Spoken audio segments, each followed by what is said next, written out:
Este video es presentado por el Sistema Ciencia Garza Educativa de la Universidad Autónoma del Estado de Hidalgo. Para mayor información, visítanos en www.uaeh.edu.mx. Gracias por aprender.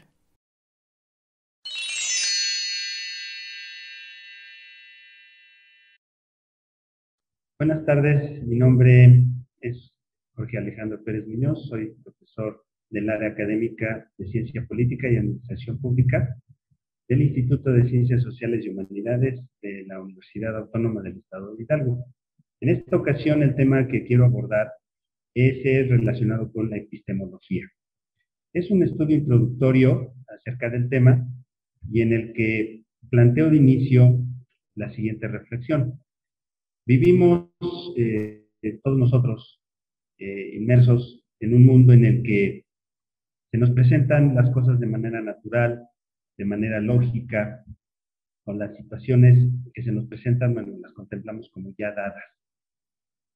Y vamos viviendo una realidad en esta sociedad en la que interactuamos unos con otros. Y precisamente al cuestionarnos, bueno, ¿qué es la realidad? Y al cuestionarnos también sobre cómo es que se dan estas interacciones con los demás, es que precisamente surgen las ciencias sociales para intentar dar una explicación, encontrar las razones de por qué el mundo funciona de la manera en la que lo vemos y cómo es que se presentan los fenómenos, problemáticas sociales en nuestra vida cotidiana. En estas interacciones que tenemos con los demás, nos vamos dando cuenta que existen diferentes complejidades, contrasentidos, contraindicaciones, y que precisamente desde el abordaje de las ciencias sociales, esto nos permite el de dar la explicación de por qué suceden las situaciones así. Desde la visión del investigador social, desde las ciencias sociales, encontramos que precisamente esta vida cotidiana representa un cajón oscuro en el que se encuentran ocultos diferentes mecanismos que dan razones por las cuales nosotros actuamos y nos comportamos de determinada manera. Desde el enfoque científico, desde la investigación científica, es que intentamos encontrar estas relaciones causa y efecto, relaciones entre los diferentes elementos que conforman nuestra vida cotidiana, los fenómenos sociales que comentan. Y es precisamente que desde esta visión o esta mirada científica de intentar encontrar razones de por qué suceden las cosas así, nos damos cuenta que además del método científico, que para muchos se considera pues como el único método válido para encontrar o construir conocimiento, debemos de considerar que además del sistema científico, también debemos de tomar en cuenta el sistema filosófico y que precisamente en este debate y en esta discusión tradicional que hay acerca de cuál de los dos sistemas es válido para construir conocimiento, podemos decir que ambos son válidos, ¿sí? Y tendríamos que en un momento dado establecer que, por un lado, la actividad filosófica se relaciona con el tratar de dar a entender, a partir de reflexiones y especulaciones, explicar lo que sucede en el mundo, mientras que la actividad científica principalmente está relacionada con lo empírico, aquello que podemos comprobar, corroborar.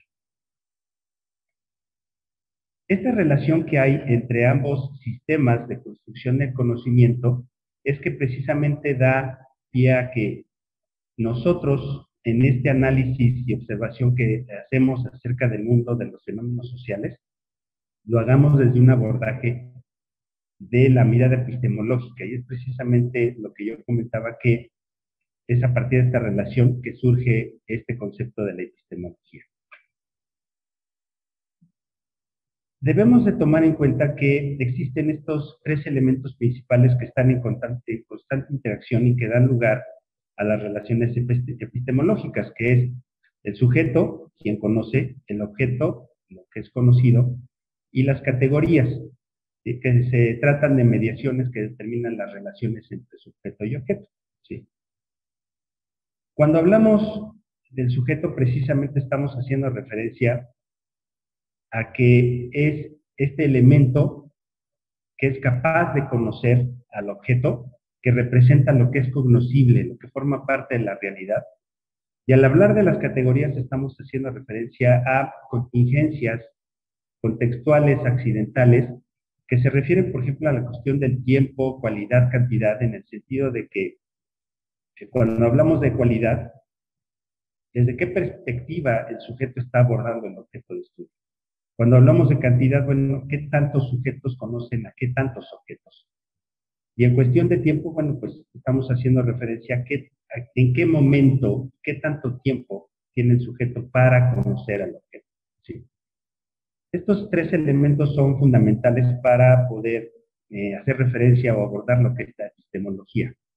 Y es en este sentido cuando al tener este acercamiento conceptual, teórico de lo que es la epistemología, estamos haciendo referencia que a partir de estos autores, Severio y Watzlawick, el término epistemología deriva del griego episteme, que significa conocimiento, y es una rama de la filosofía. De hecho, está algo importante que quiero subrayar, y que se ocupa de todos los elementos que procuran la adquisición de conocimiento, que tiene que ver con los límites, con la validez del mismo. De hecho, este es un término importante dentro del concepto de epistemología, la validez del conocimiento.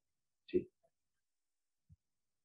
Y cuando hablamos precisamente del conocimiento, pues es que también nos hacemos la pregunta, ¿qué es el conocimiento? Aquí estoy haciendo referencia a una definición de este autor en la que conocimiento lo refiere como una actividad humana eficazmente diseñada para crear, alterar o confirmar en la mente humana una percepción significativa, comprensible y consciente. Ahora, también debemos de considerar que el conocimiento tiene límites temporales y límites espaciales. En cuanto a los límites temporales, estamos haciendo referencia a que en diferentes etapas de la historia de nuestra sociedad, de una comunidad en específico, los conocimientos que se van generando van evolucionando a partir del tiempo que transcurre en esta comunidad o en esta sociedad en específico. Mencionaría yo como ejemplo el definir lo que es el matrimonio, lo que es la familia.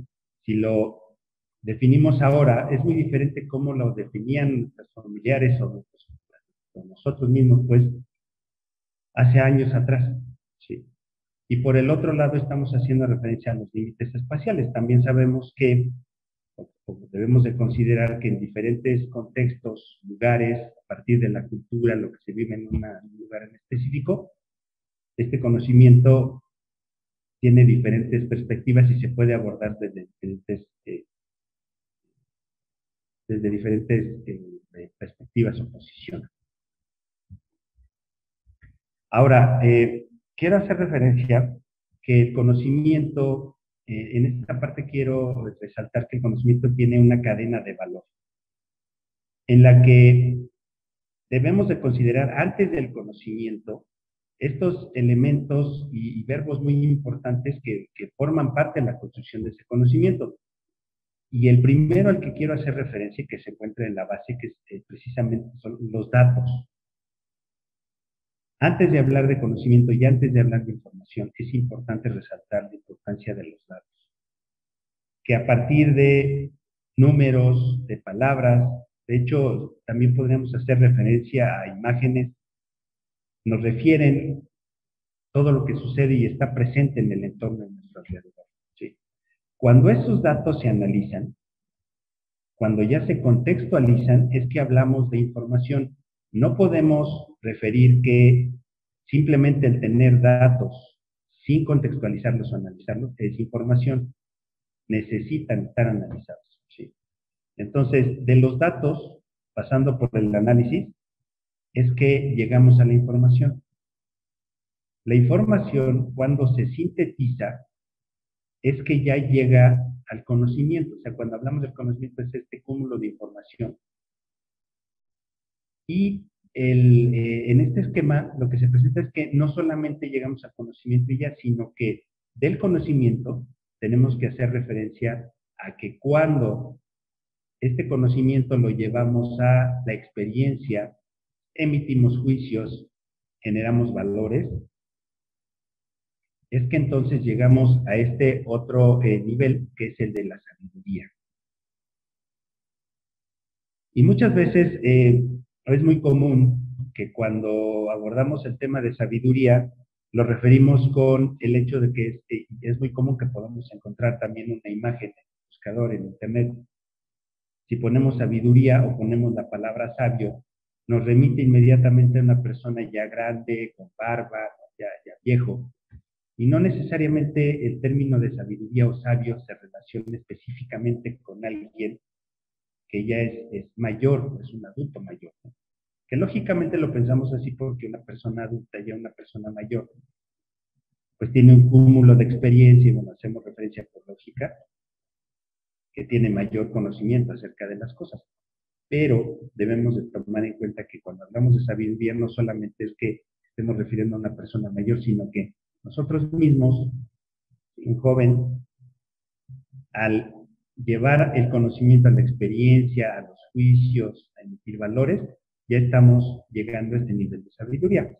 Y es necesario hacer énfasis en que a lo largo de todo este proceso se debe de tomar en cuenta la importancia que tiene esta capacidad humana que tenemos para poder explicar, describir lo que sucede a nuestro alrededor y qué es la inteligencia. ¿Sí? Esto es lo que a partir de, como lo puse en una lámina anterior, a partir de una mirada epistemológica, nosotros debemos de considerar que en esta construcción del conocimiento y de dar respuestas a lo que es y cómo se produce ese conocimiento, tomemos en cuenta estos elementos y cómo es que se va dando este proceso para llegar precisamente a estas construcciones cognitivas más complejas que nos permitan a cada uno de nosotros entender por qué el mundo funciona de determinada manera y dar respuesta a estas preguntas, estas reflexiones que hacemos sobre el por qué nos comportamos o actuamos de determinada manera y por qué también somos como somos. Es así entonces que en esta parte introductoria acerca del tema de la epistemología, que está relacionada con el conocimiento, la parte reflexiva, el tratar de dar explicaciones de lo que sucede, se presentan estos elementos. Es así como termino la exposición de este tema introductorio y les agradezco su atención.